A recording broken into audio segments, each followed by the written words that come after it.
am a certified peer specialist and the executive director of Mental Health Connect of Missouri. I'm so glad you've joined me today. My presentation is called In This Corner, Battling Depression from Inside the Ring. It's based on a book that I wrote in 2005. It contains part of my story of my journey, but more importantly, it contains some tools and suggestions for going through that recovery process. But to begin today, I'd like to tell you a story. This is a story of a boxing match, and you will be sitting ringside. So imagine yourself in an arena with a boxing ring in the center, and you are very excited about what's going to happen. It will be a life-changing experience. We're first going to meet the champion. The announcer made a sweeping gesture towards the bulky, confident boxer. In this corner, we have the reigning champion over many a poor soul. You know him as the opponent of emotional stability, the victor over intelligent decision-making, and the force that can compel even the most productive, capable individual into a blubbering mess.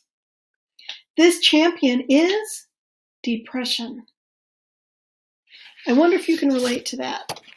I wonder if you can relate to viewing depression as this big obstacle that you have to overcome, something that is almost too powerful for you to deal with. But I want to assure you that you can address this issue. You can step into that ring. You can go face to face with that champion. I'd like to introduce you to the challenger. His well-worn, dull-colored robe covered his body from head to toe as if he wished to remain hidden.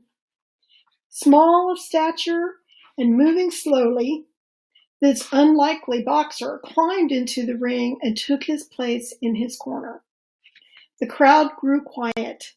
They were surprised at how this unlikely individual could come into the ring against this bold champion.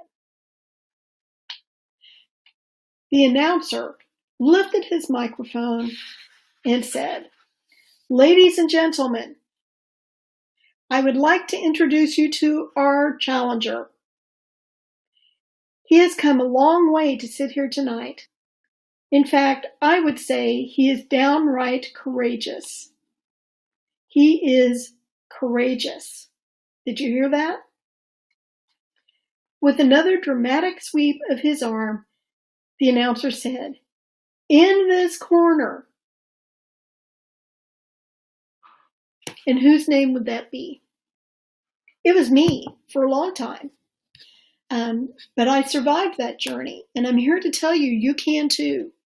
It's important to take the necessary steps. And so this presentation is actually going to be divided into 3 rounds. 3 rounds of the fight with progressively healthier tools and attitudes that you can have. The first thing we have to do in round 1 is to face the opposition and prepare yourself for the fight. It's important to prepare, and there are things that you can do for that preparation. First, when you're ready to get the help you need, I suggest finding a counselor, a therapist. You can also talk to a pastor, a close friend, a sibling, your parents, someone that you trust, or people that you trust who can support you throughout your journey. Now, it is important that when you ask people to be a part of this with you, that these are people you trust to keep your journey confidential until you are ready to share it with others. For me, I took the whole, time, probably a couple of years of going through therapy and treatment and just the tools I needed to get to a place in recovery where I felt like I could share what was happening in my life. And that was okay. Different people have different comfort levels of when you might want to invite people to be a part of that journey with you. You might also want to take a leave of absence from work or take a break in some way so that you can focus on this healing process. Your health, your mental health, physical health, spiritual health, those are all extremely important and need to take a priority in your life. Everyone is unique, so you may have different needs than others, but it is important to prepare for that fight. When we are prepared, when we have some people surrounding us, when we have already started taking advantage of therapy or any other tools that we need to get started, it's time to step into that ring. And what does this mean? We're going to talk about several things that are part of getting into that ring. First, we're going to discuss what you bring to the ring. Then we'll talk about what you find in the ring. And finally, we'll go over a couple of other things like getting dressed for the fight, what that means. So let's start with what is part of you that you bring into the ring.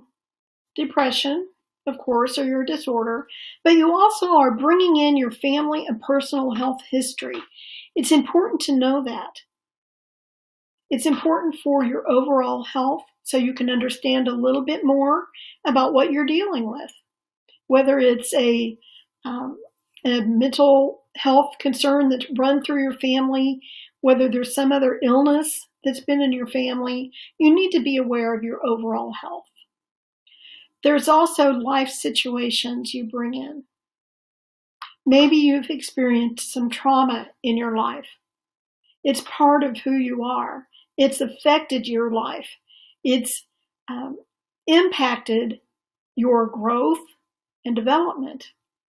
Maybe it's even impacted relationships you have. But it's important to acknowledge those life situations or trauma that you've experienced. They're part of who you are as you step into that ring. Fear and resentment. Nobody likes to be afraid or resentful of other people or situations, but it's a natural human condition. Sometimes we get afraid. Sometimes we get resentful.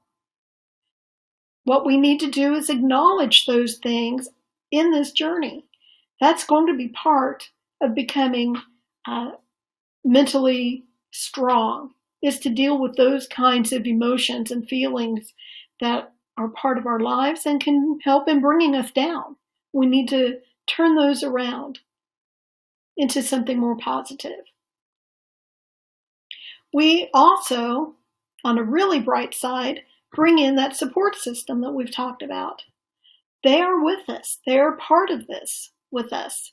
We have to remember we are not alone in this battle. We have people who love us and care about us, who want to see us well. So that's what we bring into the ring. But what do we find in the ring? Who is that champion really? I believe when we fight against depression or any mental health condition, we are actually fighting a distorted image of ourselves. We are that person who is struggling with depression. That's us. But it's not the us we want to be. It's not the person I want to be. I want to be healthier. I want to be happy. I don't want to deal with this condition every single day. Now, for some of us, having depression is a lifelong journey. And that's okay because now I have the tools I need to face it, to deal with it on a daily basis. But it's important to realize when you step into that ring that you know this champion. You know who he is or she is. It's a distorted image of who you are, and it's time to take a stand. It's time to take a stand and defeat that image and grow into the image of yourself that you want to be. That's a healthier you. So we're ready. We're ready to step into that ring. We've talked about what we bring, what we find, and now we need to get dressed.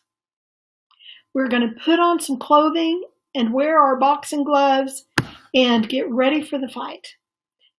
Now, the clothing that we wear covers us. It protects us. And I believe the greatest covering and protection we have is to develop a new mindset. If we go into that ring with the same old mindset that we've had before, we're not going to have as much success in this fight.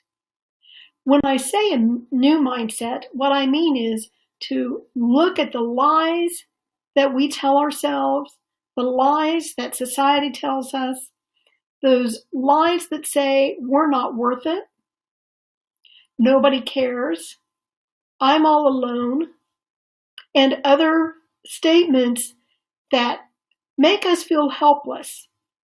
In fact, some of those lies, those statements running around in our head can even cause us into further depression and to not even care if we get better or not. We need to change that. We need to have a new mindset of hope and confidence and encouragement. We need to have that mindset that we are going to get better. It will take work. We will need to take this one step at a time, but we're not alone and we can do this. That's the mindset we need to have as we go through this recovery process.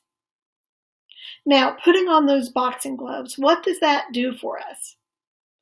Well, it can do several things. We can be proactive in our fight, and we can be defensive in our fight. And we're going to be talking more about those tools later. But that's so important to realize that you're not always on the defense. You can take the offense. You can take action yourself. Now, there's one more thing about stepping into that ring. I encourage you to have courage and confidence. What does that mean? Well, as we introduced that challenger, that boxer who was weak and pitiful and apparently had no hope of winning, the announcer himself said, "This person came a long way to be here. He is courageous. He is brave." And that's what you are. When you face your disorder, when you make a choice to take action and get healthier, you are having courage. You are brave. That's a huge step. Never diminish how important it is to take the first step into that ring. Never diminish that. It's a major accomplishment in life just to begin that journey. Another thing that you need to have is confidence. Where does that confidence come from? Because I know I was not confident at all. Well, confidence comes from that courage that you have. When you have the courage to take a stand and you see a success, that gives you confidence. With each accomplishment, with each success you have in this journey, your confidence builds. You have to keep moving. Are you ready for round 2? Round 2 is called Get Out of the Clinch. And I'm going to continue our story so you can learn a little bit more about what I mean by that. Get out of the clinch. Both fighters rose from their stools as the arena erupted in cheering, whistles, and applause. The fighters' robes were removed. Their mouth guards were inserted and boxing gloves adjusted. The massive champion looked directly across the ring. He spread his muscular arms, hands grasping the ropes on either side. There was no doubt he was a formidable opponent. But the challenger stood quietly. He lowered his head, folded his arms around his body, and rocked back and forth as if he didn't know what to do. With a slow, determined breath, though, he unfolded his arms and he stood straight. He knew he had prepared for this moment. He was ready to step into this ring. He was ready to face this champion. With a slow, deep, determined breath, the weaker boxer dropped his gloved hands to his sides and lifted his head. The crowd, who had been cheering on their feet, grew quiet and sat in their seats. You could have heard a pin drop in the arena. Ding! The piercing sound called the boxers to action. They bounded toward each other. The supposedly weak challenger moved with surprising force. Remember that confidence that he had, that courage he had at being in this ring. Their bodies met with a resounding smack in the center of the ring. It almost looked like they were hugging each other. The referee stepped forward and inserted his hands between the two boxers and said, "You've got to get out of the clinch." In other words, you've got to step back in order to engage in this fight. You can't be holding on to something. You need to let go and get ready for the battle. Sometimes we get so used to living with depression or some other mental health condition that we feel like it's a natural part of our lives. We get used to staying in bed or sleeping in. We get used to isolating from friends, canceling appointments, avoiding contact with others. That's just part of who we are, we think. We get used to sitting in front of the TV and eating chocolate or ice cream. Again, we think that's just part of who I am. I can't change. But the reality is you can change, and you need to change. And you will change as you go through this battle. You will become a new and improved you. You will learn to recognize the symptoms that are holding you back into that depression. You need to let go. Now, there are 3 types of defensive moves we're going to start with that you can make at the beginning of the fight. The first one of these punches is the jab, the direct approach, the straightforward approach. We actually have already talked about this. These are things that you can do personally to prepare. Not only did you do these things to step into the ring, but you have to continue taking care of yourself, making these decisions yourself throughout that recovery journey. These things are like seeing the therapist, taking medication if that's necessary for you, having that support system on standby. The things that you can do yourself, learning better habits, breaking free from those habits of depression that you believe are part of your life when they don't have to be. That is the jab, the direct approach, the things that you do for yourself.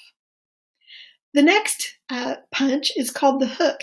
It comes around from the side, and these are things that people around you can do as you go through this fight.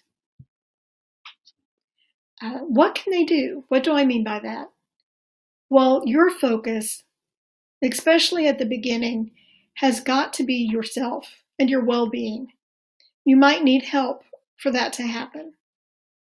I remember when I was going through some of the worst days at the beginning of my journey that a woman from my church called me out of the blue. She knew what I was going through. And she said, I'd like to come and clean your house. And I said, okay. I did not turn her away from that gift. She came, she cleaned my house, she left me flowers on my kitchen table, and I felt so grateful and so relieved. It was a huge burden off of my plate to have someone else do that for me. You could also ask someone to go grocery shopping for you.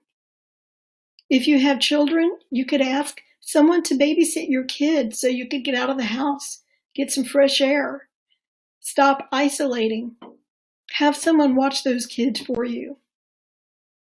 There are lots of things that you can ask friends to do. Now remember, this is not going to become a new habit for you. This is temporary to help you focus on your own well-being. So take advantage of having that support group around you. They want to help you. The next kind of punch is called the uppercut. It comes down from the bottom. It's a blow that you don't even see. It's unexpected. So what can you do for those unexpected fights, those unexpected punches that come along?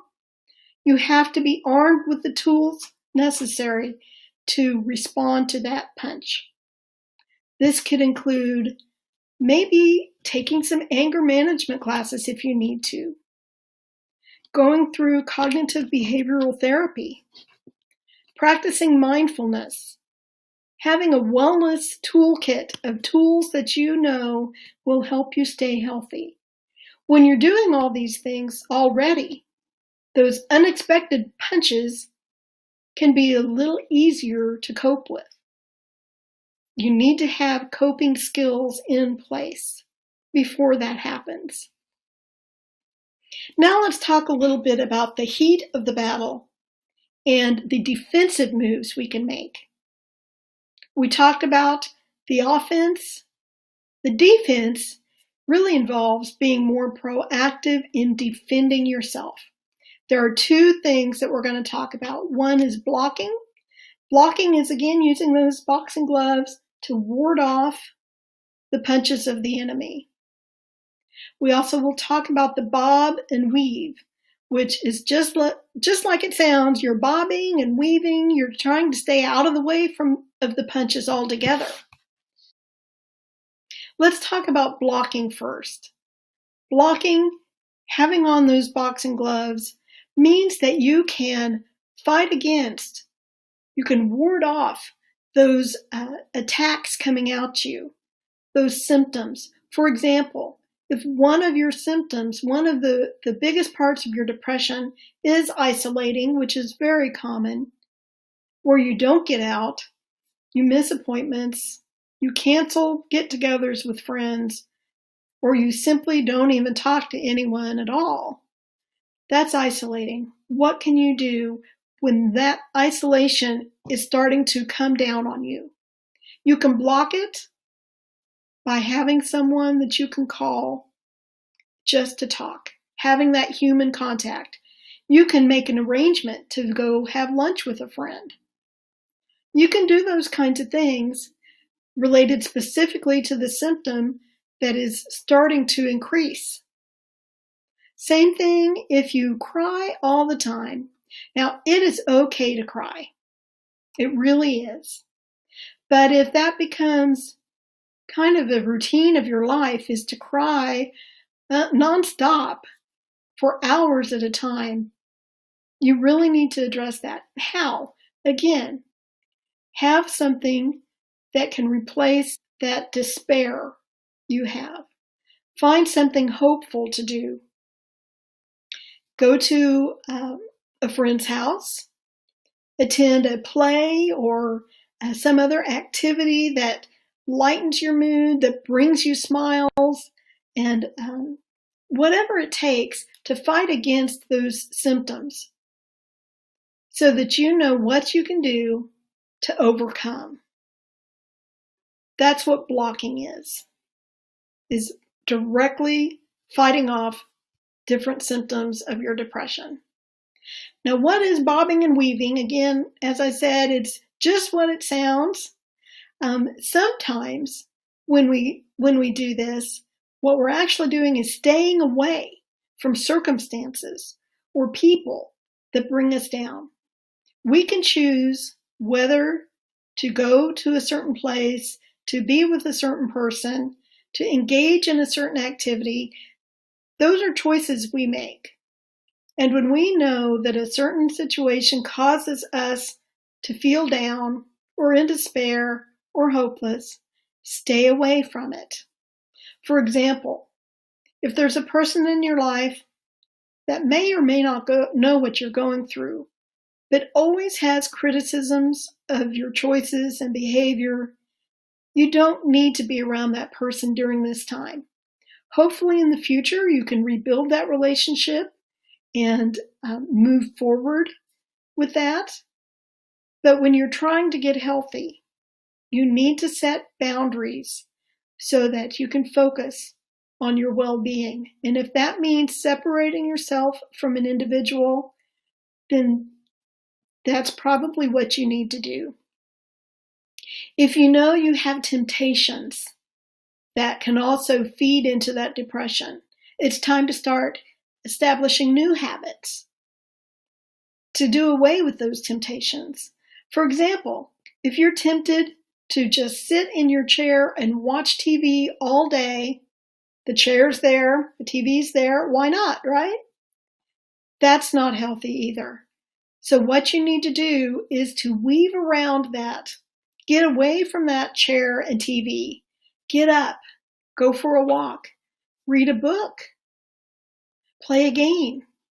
There are other things you can do to add some variety to the activities you have. That leads to a healthier life, a happier lifestyle, and you don't feel so stuck in one place without a purpose. So that's bobbing and weaving and blocking. Those are the things that we can do to really be proactive in our own defense. There's another thing we can do, and that is to prepare for an unfair fight. I call these the 5 Ps. As we all know, mental health conditions do not fight fair. In fact, we hear that life is not fair, and that's true, isn't it? Sometimes other people get what we think we deserve. Sometimes people achieve great things when it seems like we can never make progress. Some people are born naturally healthy, don't seem like they're ever sick, and we have a mental illness. We have depression. We didn't ask for it. We don't want it to be part of our lives, but it is. And so what we need to do is to look at these 5 Ps to how to prepare for this unfair fight that we're in. The first thing is to prepare for bad days. Have a plan in place. Use all of these tips and tools that we've talked about to develop a plan for how you're going to go through this recovery journey. This is something that you could talk to your counselor about. Come up with this plan. Part of that plan could be to have a scheduled wellness break every day so that you know from this time to this time, you're taking a break just for yourself. I do that. I give myself a lunch hour every day from 12 to 1 approximately. I work in the mornings, so when I get home, first thing I do is give myself an hour to play a game, watch a TV show, read a book, play with my doggies, some kind of wellness activity for that hour. And it makes a huge difference for every day. Makes a big difference. So that's one example of a plan that you could have, is to plan those wellness breaks. You could also have a 5-minute phone call with a friend every day. Again, this was something I did that worked really well. I knew that before I started my day, that this friend and I would connect for like 5 minutes to check in. Sometimes we did this at the end of the day, which was probably more beneficial because I would spend towards the end of my day 5 minutes in going over the successes I had that day, the places where I fell short and needed to improve, and just expressing those things with a close friend can help you prepare for the next day, to help you prepare for if situations come up again that you didn't have success with, that you would be better prepared the next time. So those are a couple of ideas for how to prepare for a bad day. The next P is to put away old habits. Sometimes we get so used to having depression, we get used to the symptoms and our behavior and our routine of that depressed life that it's hard to break out of it. It's hard to develop new habits, but you can. So, for example, if you are stressed, instead of letting that stress put you down, and that's part of your routine, part of your habit is to experience stress and automatically shut down. Instead of letting that happen, when you have that stress, instead of automatically shut down, you turn it around. You find a way to use that stress to motivate you to do something for yourself, to do something to address a need. Take that stress and turn it around. Put away the old habits that you have. Find something new to replace it with. The third P is to persevere through pain. Now, I hope that your recovery journey is smooth sailing. I hope you don't hit any bumps or have any relapses along the way. Unfortunately, that's probably unrealistic. Some of you, as I said, I hope, may have that smooth journey. But when we don't, we need to be able to persevere. Now, earlier we talked about having courage and confidence, and those two things go a long ways to helping us persevere.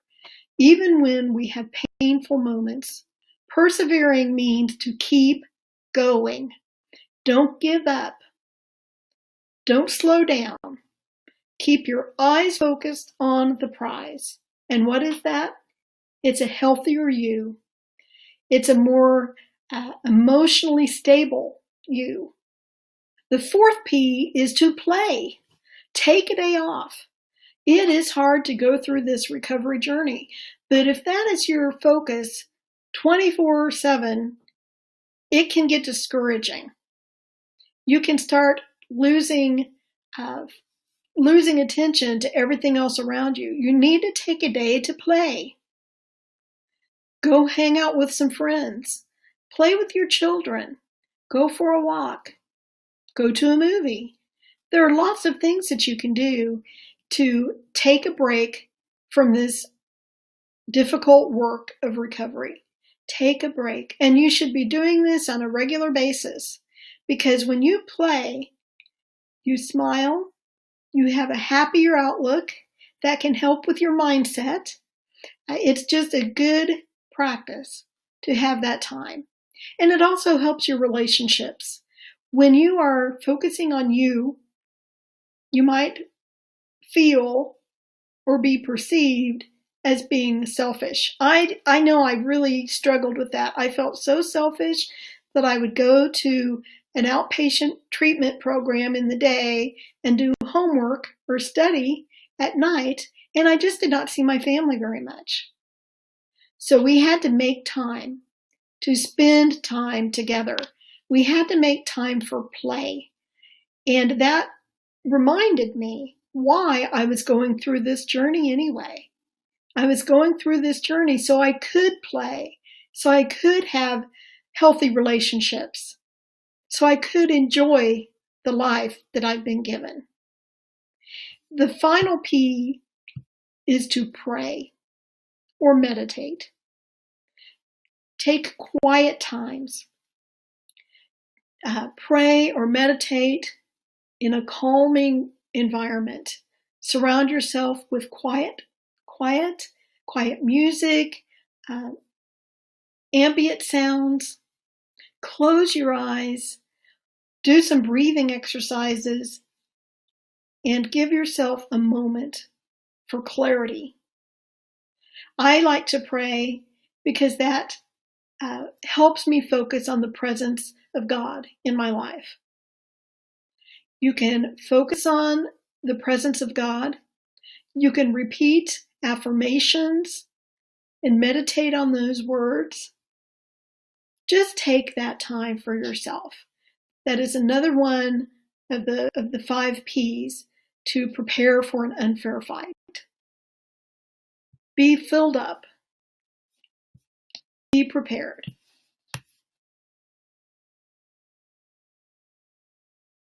We've made it to round 3. This is called the Knockdown Punch. Now, there's a reason I'm calling it a knockdown punch, and that's because for some of us, we don't knock out depression. It will be there. It is part of who I am.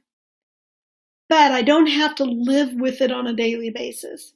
I can knock it down. I can feed it. I prepare for a relapse like we've talked about, but I can still defeat it, even if that's just temporary. Even if we know we're going to continually battle this condition, we can knock it down. So let's finish our story. See what happens with these boxers. It was definitely not a pretty fight.